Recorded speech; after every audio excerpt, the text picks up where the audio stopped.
Hello everyone, welcome on in. It's Betting Weekly Game Bet Match. It's the second podcast and YouTube show of the week. It's a tennis podcast brought to you in association with Bet Rivers, your hometown sportsbook. I'm Nigel Seeley, as you're well aware, and joining me, as per usual, to discuss the day's action on the ATP Tour is our senior ATP Tour handicapper. It is Sean Calvert. Good morning to you, Sean. Good afternoon, Sean. It's been a mixed day so far of our picks. Yeah. One cash-in and one very unlucky loser. Yeah, I didn't appreciate all three of them being on at the same time. That's for sure.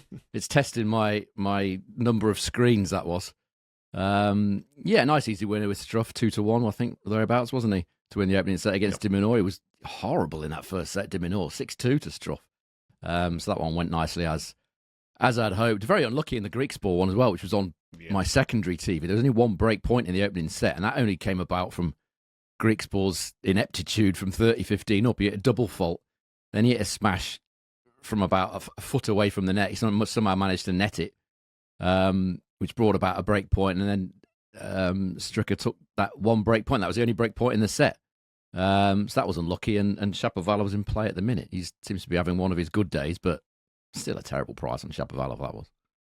Anything can happen there. This is Shapovalov. I wouldn't be trusting him. Anything's possible with him. The price is currently in play. Anything is possible in that match. But so a mixed day on Tuesday on the matches so far. But obviously there's a lot more to come in Vienna. There's two tournaments this week. If you didn't watch the show on Sunday we recorded actually for Monday's plays, make sure you do. There's some outright picks still in action, and they've got two tournaments this week in Vienna and in Basel in Switzerland, and that's where we're going to concentrate on today. We're going to start off with the tournament in Vienna, and we have two matches we are going to discuss for tomorrow.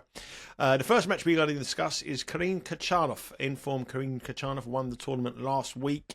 He is minus 205 against Seyboth, the Brazilian, who's plus 163. The spread in this match is 2.5, and the total here is 23.5. They have met once previously, and that was in Indian Wells, where Seyboth won 6-1, 7-5, but that's a slow court compared to what they have here. Both of these are in decent form on the indoor courts this year. Seyboth is 5-1. Khachanov is 6-1, obviously, because he had that win at the Almaty Championship last week. But Seyboth has the advantage here of playing two matches in qualification to get this far. Two good wins as well, Carina Busta and Kovacevic. And Khachanov has got to travel from Astana to Vienna. Not too far, but it's still a bit of a hindrance.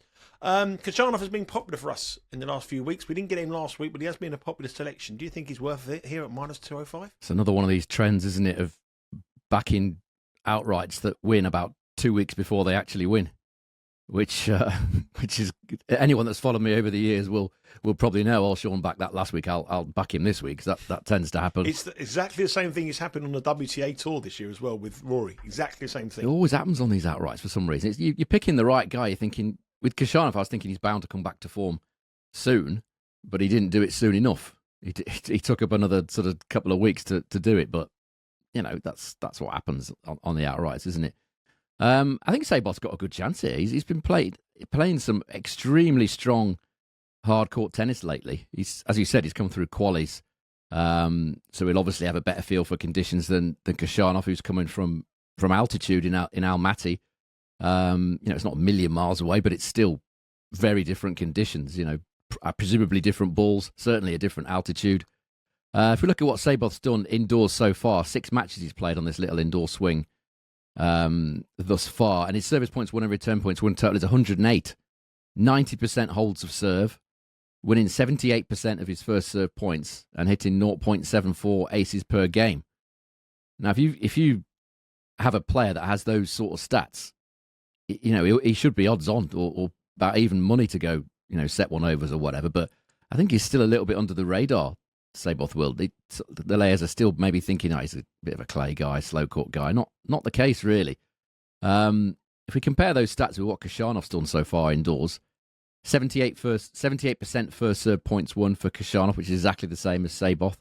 89% holds of serve, which is 1% fewer than Seyboth willed, and 0.53 aces per game, which is some way down on what Seyboth's done. So Seyboth's serving at least as well, if not, I would suggest, slightly better than Khachanov at the minute. I mean, Seyboth should have beaten Tsitsipas last week in Antwerp. He let that one get away from him in the final set.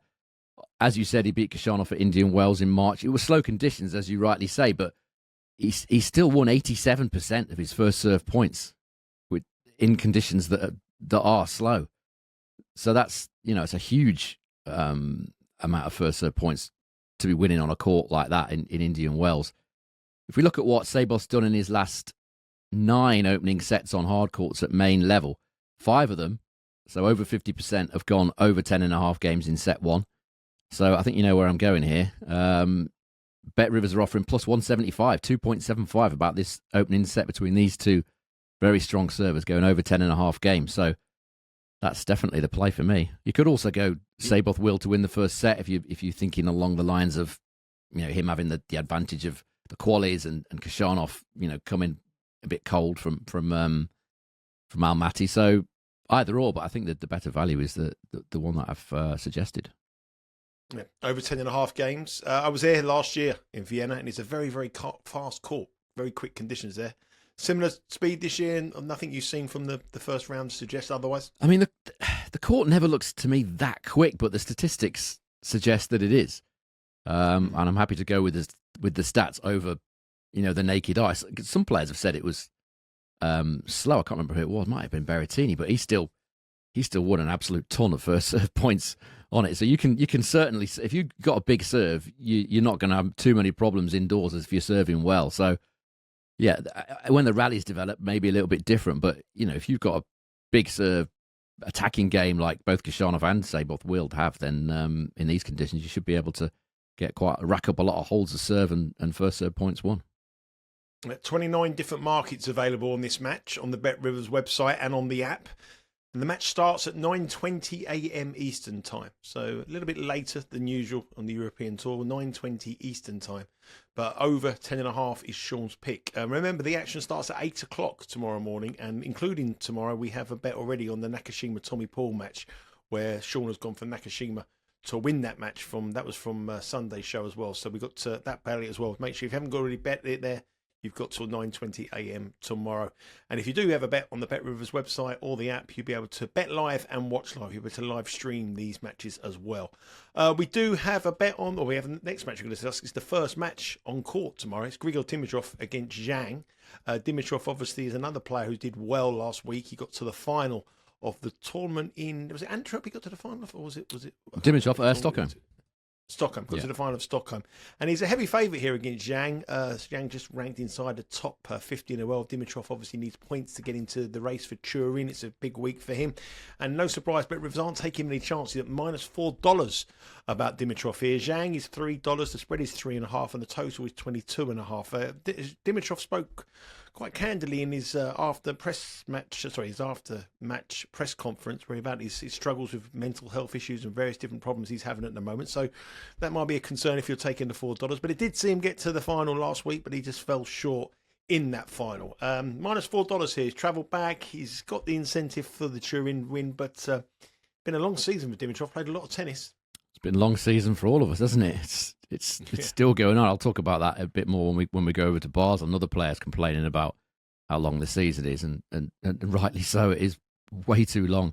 I did see that Dimitrov was talking about his physical sort of side. I didn't see the mental health side. What did he say? It's interesting. I'm sure I saw a press conference thing where he said that he's been having panic or anxiety issues, or he's had some kind of thing. I may have got it wrong, but I'm sure I read something that was about Dimitrov after. There was one journalist in the room, and he was asking questions about him, and he said that he was having problems off the court with anxiety. I'm sure it was. Okay, it sounds like a similar sort of thing that ended Mardy Fish's career. Off the top of my head, that happened to him, didn't he? Pulled out of, I think it was the match at the US Open. Never played again. I've got it here, Sean. I'll just read you. Sorry, I've got it here. He said, I had severe moments of anxiety, panic attacks. Men don't speak about it often. Grigor Dimitrov lays bare his mental health struggles after reaching the final. I've experienced moments of severe anxiety, panic attacks, even during the tennis matches. It always helps when you can talk to someone and share it. So okay. I think there was only one journalist in the press conference, and I saw on social media that he was there in front of it, and he sort of opened up to him about his problems at the moment. I mean, to be fair, mental health can have issues to anybody. It doesn't, from the outside looking in, and you got to. But I mean, from the outside, this guy's got everything, isn't he? He's the most he's a very handsome man. He's got lots of money, playing the tennis circuit. It just shows you that how vulnerable and how absolutely we all are open to this kind of thing. Absolutely. He didn't have any anxiety in that second set against Grigor when he was 5-all, love 30. No, he had no problem with that. We did. I did, yeah, and rightly so. As it turned out, he played absolutely brilliant. Yeah, I mean, obviously I didn't know that, but looking at this match as a sort of head-to-head, I mean, Zhang's record against the best players in the world is not great, and I wonder how motivated he is here, Zhang. He's had a bit of a dip after all the hoopla that goes with the Asian swing for him. I mean, it's not just the tennis, but everything off court as well, because he's, up until recently, he's been the main man as far as Chinese men's tennis is concerned. He's probably happy that Jiri, Zhang and one or two others are coming through as well, but it's generally a lot about him, all the photo shoots, all the exhibition little matches that he plays. He does meet and greets and all this sort of stuff. And he had a bad knee anyway going into the Asian swing, retired at the US Open, didn't he, against Jack Draper. So I think he was kind of running on fumes by the end of the Asian swing, so it's not much of a surprise that he's lost his last 4 matches. As you said, Dimitrov coming off a nice run in Stockholm, should be nicely adjusted to the indoor conditions. I mean, Dimitrov's been a little bit unlucky in Vienna in recent years. He's lost to the number 1 seed the last 3 times he's been beaten in Vienna. He's lost to the top seed. 2 of them were Dimitrov, I think. The other one, I think, was Tsitsipas. So he's only losing to the best player in the tournament, effectively. What's interesting here is Zhang against top 10 opponents in best of 3 matches on hard courts. He's 0-6 win-loss, and all bar one of those matches has ended in 19 games or fewer, with only 1 set out of 13 going over 10 games. And he does tend to crack at the business end of sets when he's either serving to stay in it or he's thrown in a bad service game at some point during the set prior to that, which is why I quickly went off the idea of backing him in set 1 overs. The amount of times he's cracked at 4-all or 4-5 when I've had over 10.5. He did it 2 or 3 times, and that was it for me. No more. So I feel like this is going to be another sort of 6-3, 6-4. I don't know whether Bet Rivers are going to put a correct score market up maybe closer to the time. I'd certainly be interested in Dimitrov either 6-3 or 6-4, a 1-break set, basically. But if that's not the case, then I like the under 21.5 games here, plus 125 at Bet Rivers. That would have cashed in quite comfortably in all of his matches on hard courts against top 10 opponents. Or Zhang to win fewer than 10.5 player games in this match, which is a minus 112 chance of Bet Rivers. It's, unless Dimitrov is struggling, as you said, mentally, I wasn't aware of that. But if he is, then, perhaps that's Zhang's best chance, because I can't see him beating Dimitrov, all things being equal.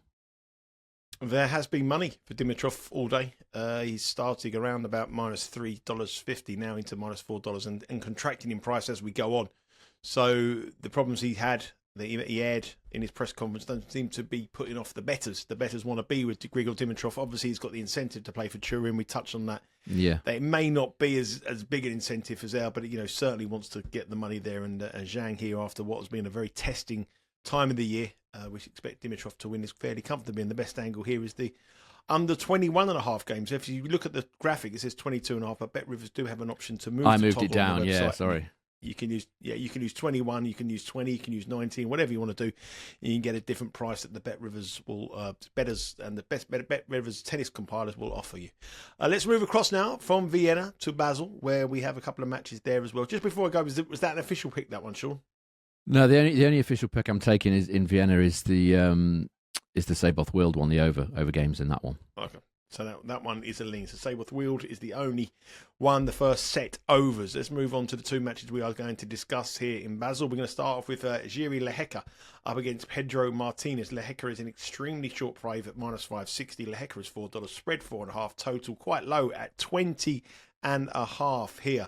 They have met once before. Lehecka won it. It was in Beijing this year and I think it was a hard court. 7-6, 6-2 in the first round. Lehecka is in decent form, having reached the final with Antwerp, where he was a shock loss to Bautista Agut.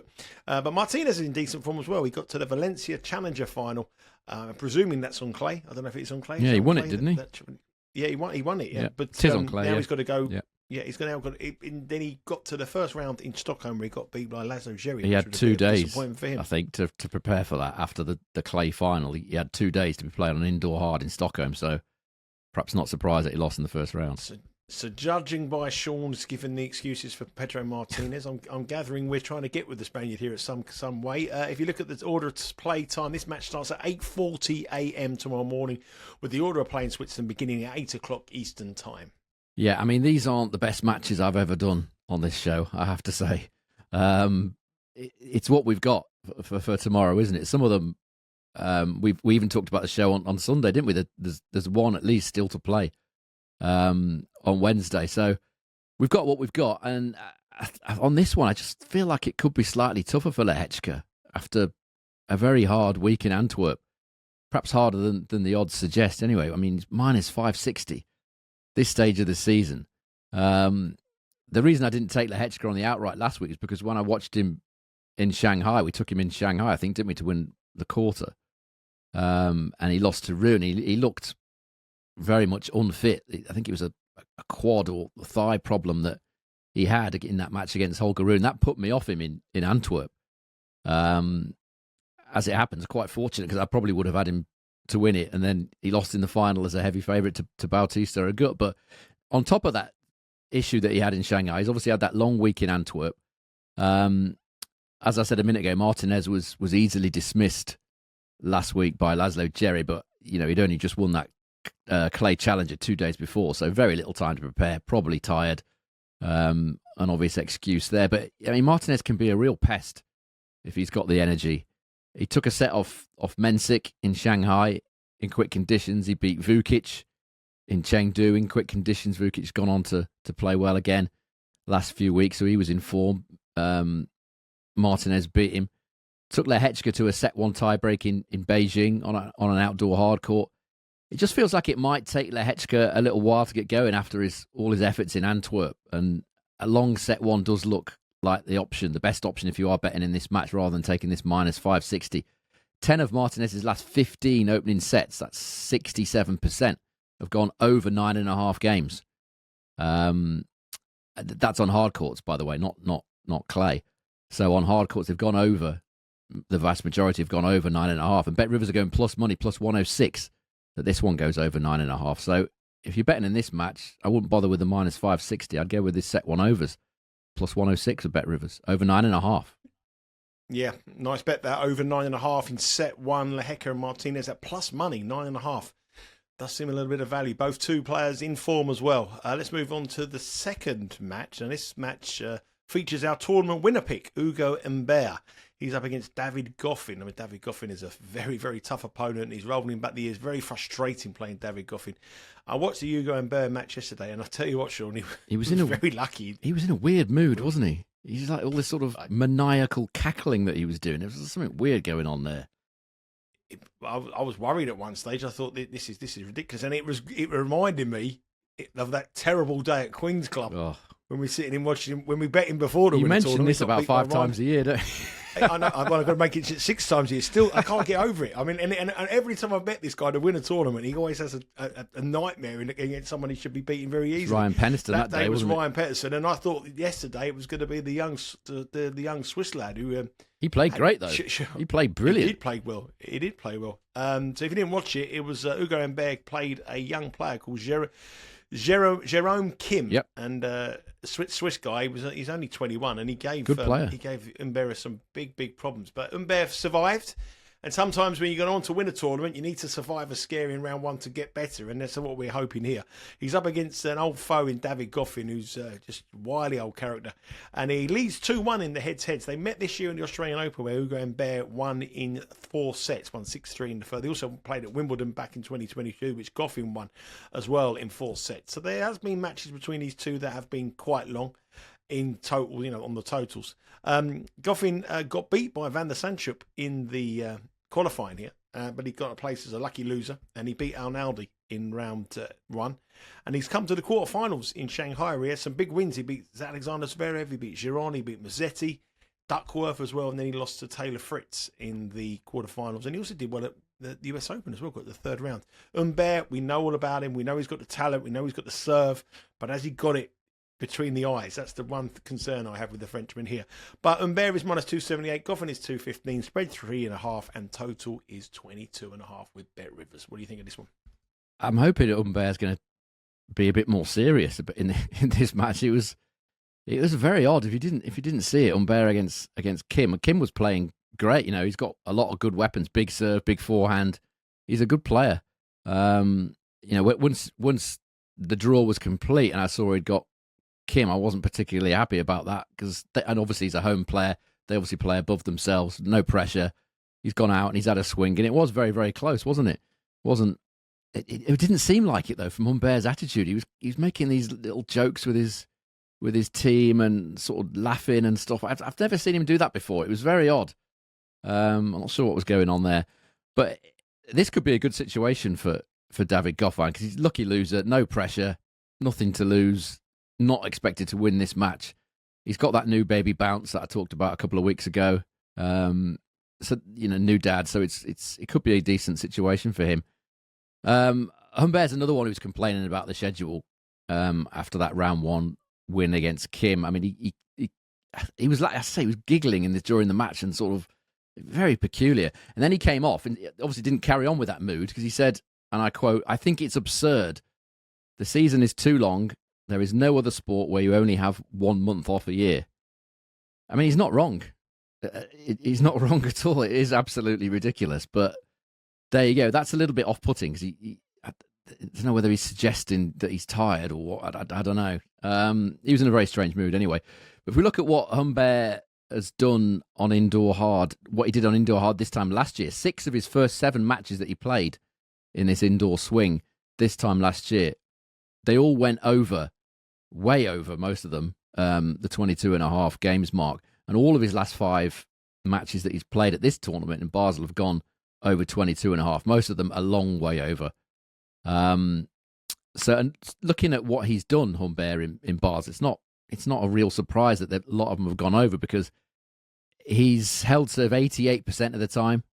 He's won 77% of his first serve points, but only 32.7% of return points. And consequently, only 15% breaks of serve. And that's obviously led to a lot of long matches. And Goffin's got a good record in Basel as well. 67% win rate here, David Goffin, and a service points won and return points won total of 103 in the main draw. So he's enjoyed his time here, Goffin. I think he'll enjoy the fact that he's got no pressure on him at all as a lucky loser. As you said, he's been playing pretty well recently, but that's typical Goffin, isn't it? He's been playing great, and then he loses in straight sets easily to Van der Zandschulp. Comes back in the main draw, knocks out Arnaldi. That's Goffin all over. You'll probably notice people that watch this show and have read my stuff over the years, I very rarely mention Goffin because he's so unpredictable. You just never know what he's going to do. He can play some unbelievable tennis, David Goffin, but he can also just fade away so tamely at other times. I find it very hard to pick him, but just looking at the head-to-head, it does favour Humbert over the course of those 3 matches in terms of the service points won and return points won totals, 103 to 97 in favour of Humbert. So, you know, the head-to-head has been a decent one for him, but they've been tight matches. The last 2 have been very, very tight, 4 sets. And I just feel like this is going to go overs. I'd be happy if it doesn't. I'd be absolutely delighted if Humbert cleans this up like 6-4, 6-4 or whatever, something like that. But I'm not convinced that he will, given the statistics and Goffin with his new baby bounce. So I'd be going over 22.5 games here if I wasn't already involved in the outright. I think it's a 1.91. Yeah, what is it? Minus 104. Yeah, 1.91 in decimal. So yeah, over 22.5. Over 22.5 is the bet for sure. We do want Ugo Humbert to win this because he's our pick as well. So if he gets through a long one, then we can cash on both ways. So that's it. What's the official pick? You've got one official pick, obviously, in Vienna, which we mentioned, the Seyboth Wild over set number 1. Yeah, what are we going? Any official pick on here? No, I think that's the best one by a decent distance. That the set 1 over is in Seyboth against Khachanov. Yeah, it's not the best selection of matches today, but there are angles, as I've said. But the strongest one is the one in Vienna with Khachanov and Seyboth. Seyboth Wild is our only official play, and the official plays will be going on the tally, and the tally at the moment is minus 6.86. I think that's got to be adjusted as well because of the matches that are in progress today. Unfortunately, Shapovalov has just beaten our pick Zhang in the tennis there as well, so that's unfortunately a small loser. We had a big 2-1 winner earlier, so probably a level day. WTA show is minus 281, and the English Premier League, got these figures for this football. English Premier League plus 9 units, 81 already. In the extra time show with James Eastham and Steve Wiss is absolutely on fire. Almost 17 units of profit in just 8 weeks on the football. Really unbelievable performances there. If you're not watching that show, you've got to watch that show, and also the Premier League show as well. But make sure you subscribe to the YouTube channel, Betting Weekly Studios. Hit that subscribe button, be notified of every time anything comes. Subscribe to that. You have to download the podcast, Betting Weekly Game Bet Match, on your preferred podcast provider, and also follow us on our socials at Because We Win on Instagram and Twitter. Remember, Monday to Friday, every single day, one of our handicapping team will be on at 4 o'clock Eastern Time, 11 o'clock Eastern Time, 4 o'clock UK, going through the day's action for that day, giving you the best bets on the soccer. It's Champions League this week, and there's a lot of content coming your way, and also the European Cups on Thursday as well. One of the handicapping team will be on there, giving the best bets for the day, and also the market movers from the Bet Rivers headquarters. John, thank you very much as always. We're back again tomorrow. Yep. So we'll be here again tomorrow, giving you the best bets for Thursday's action on tennis. But those matches they're Wednesday around about 8 o'clock start. Download the Betting Weekly podcast. Make sure you get the app from the Bet Rivers as well. And if you do have a bet on these matches, remember you can watch them as well on the comfort on your own home. So you can watch live and bet live with Bet Rivers. Take care. We'll speak to you all again tomorrow.